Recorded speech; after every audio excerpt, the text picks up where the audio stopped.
सब आदमी रहे छी अपन रोजी रोटी में लागल छी, लेकिन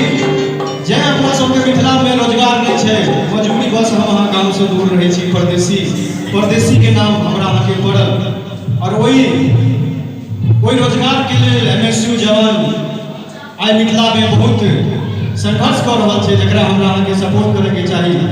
एक परदेसी के की पीड़ा हो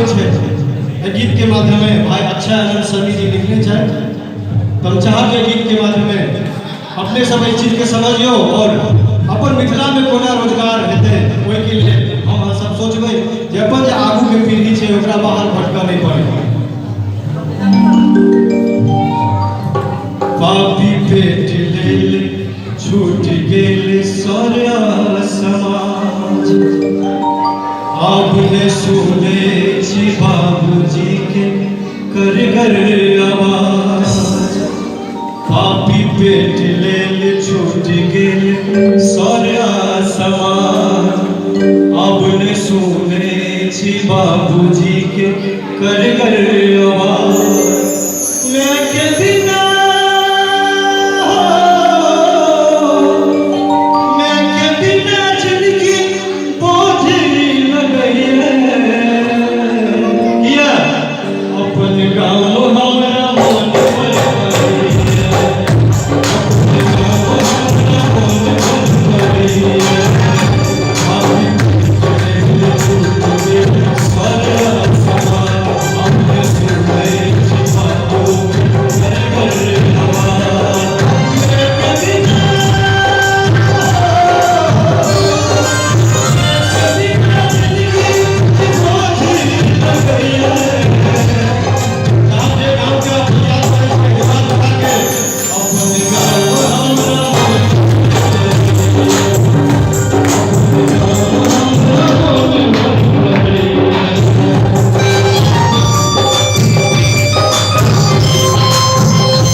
दादी के